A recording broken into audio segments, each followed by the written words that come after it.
toutes et à tous, c'est HBTV. On se retrouve aujourd'hui pour une nouvelle expérience sur la chaîne. J'ai décidé d'aller assister à mon premier match de foot dans un stade et on n'a pas fait les choses à moitié dans cette vidéo. Nous avons directement sélectionné un match de Ligue des Champions, donc ça risquait de promettre de très bonnes surprises au niveau de l'ambiance du stade. Je vous emmène avec moi aujourd'hui dans ces 24 heures dans la peau d'un supporter de l'OM. Sachez que je n'ai pas d'étiquette sportive, je ne soutiens pas officiellement un club ou un autre, je ne suis pas du tout trop footeux on va dire, je suis quelques compétitions quand il s'agit de la Coupe du Monde et quand la France joue. D'aller voir un match au stade, je pense que c'est quand même quelque chose à faire au moins une fois dans sa vie et donc c'est ce que je vous propose aujourd'hui.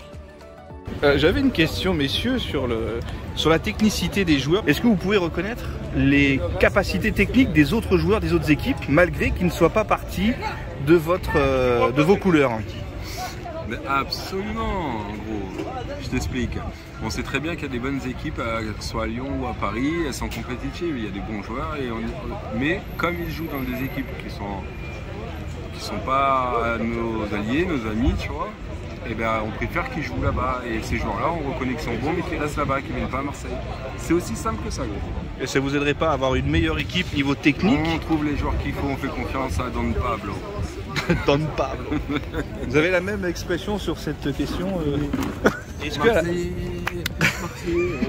que vous n'avez pas peur à la fin que, avec l'argent investi dans les sommes colossales qui permettent d'acquérir des gros joueurs, est-ce que vous n'avez pas peur que les prochaines compétitions sportives soient toutes gagnées grâce à l'argent au final et plus grâce aux joueurs présents qui n'ont pas forcément tous les talents, parce qu'avec tout l'argent ils arrivent à composer une des meilleures équipes au monde.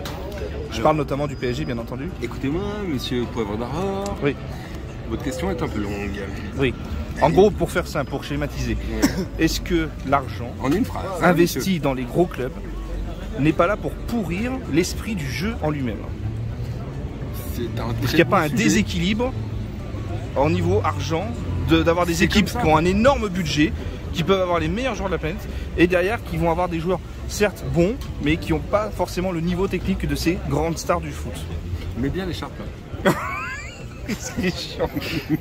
Non mais regardez, on m'a donné une écharpe, alors elle est belle. Je suis dans complément d'enquête. On m'a forcé à mettre un déguisement pour éviter de me faire frapper par des hooligans déchaînés qui auraient des épées qui se baladent. Il ne manquait plus que les boucliers et on se serait cru en croisade. Vous n'avez pas répondu à la question. Oui, j'ai répondu. Attendez, je vois. Je suis assoiffé à force de parler, de faire des commentaires. On approche des abords du stade. Il est juste là. Ah, on est bien, on est bien. Il allait se foutre de ma gueule en fait. Comment on fait pour manger la pizza, monsieur? Combien de temps? Pas de temps. Bon, ah bon, d'accord. La rue est bloquée. On voulait aller manger une petite pizza dans cette rue, mais elle a été bloquée parce qu'apparemment il y a un bus des supporters allemands qui vont pas tarder à arriver. Donc c'est un peu surprenant, mais bon voilà, on va prendre notre mal en patience jusqu'à ce que les bus passent et on pourra aller manger ensuite. Mais du coup on a instruction de ne pas passer, il y a des CRS en bouclier. Juste avant le match, on est bien ou quoi? La rue vient d'être débloquée, c'est incroyable. On sent un regain de tension et d'énergie.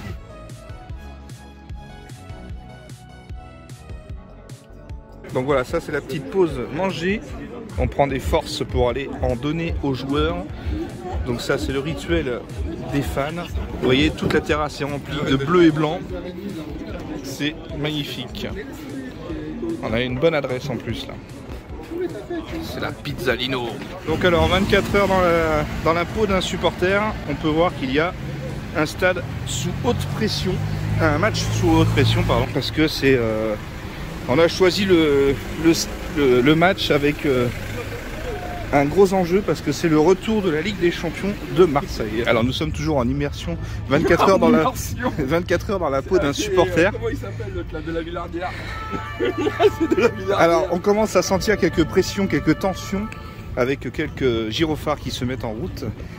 Nous avons beaucoup de dispositifs policiers qui sont mis en place pour protéger les apports du stade.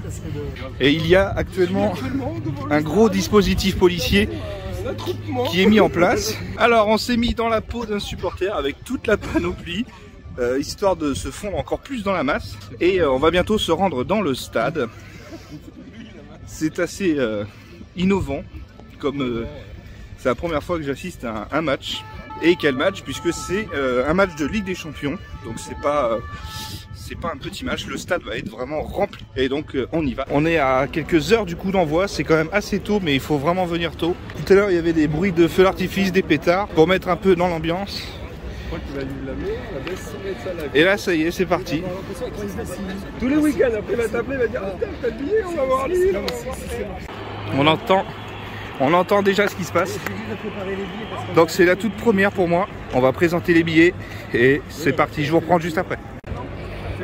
Oh là là, alors là on est parti. C'est là-bas les gros. Donc là vous avez les portiques de sécurité. Et c'est parti.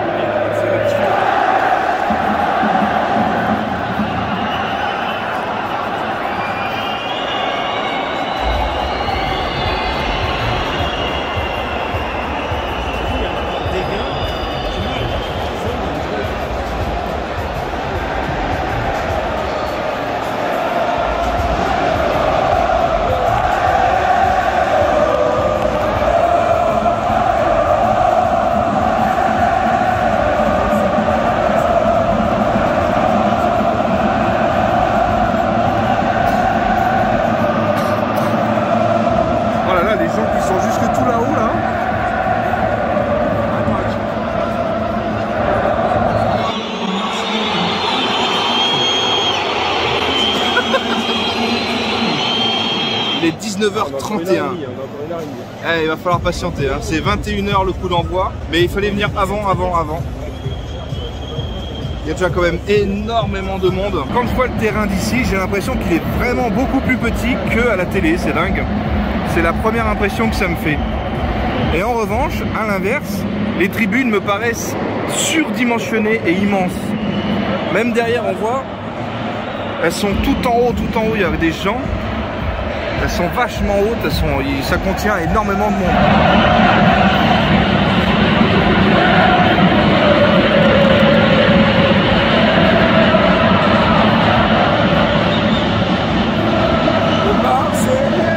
Les Allemands là-bas qui se tiennent bien tranquilles, qui sont bien sages, qui subissent les provocations du virage.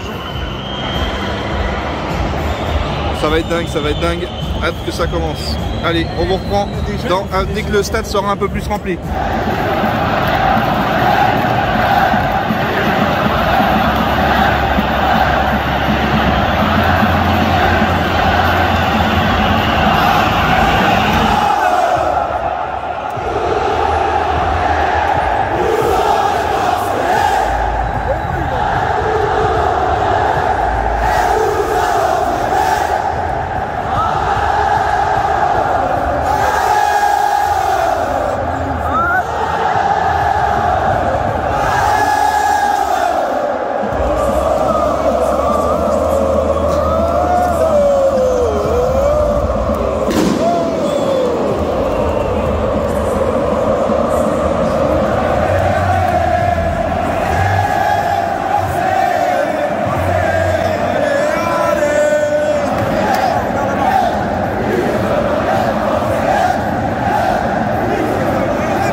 L'ambiance de la mi-temps est un peu plus, on va dire, sage, du fait que l'équipe adverse à l'OM a marqué un but, donc il mène 1-0 pour l'instant.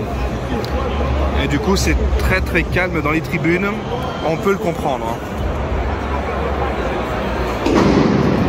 Mais ça pète encore un peu quand même.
Deuxième but n'a pas plu. Oh là là.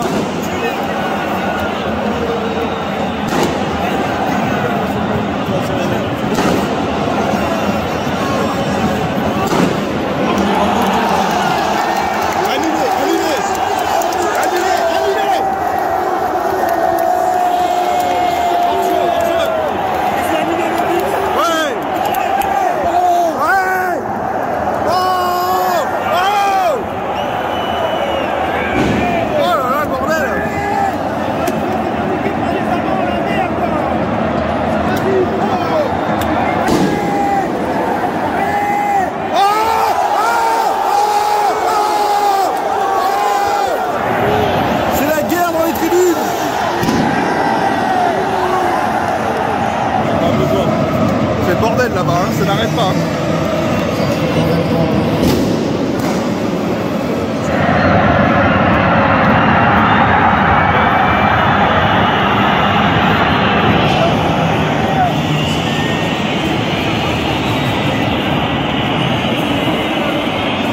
Voilà, le match vient de se finir. Malheureusement, l'OM a perdu. Donc on aura malheureusement un petit peu moins d'images, un petit peu sensationnelles de ce que je recherchais. Il y a maintenant une ambiance de défaite.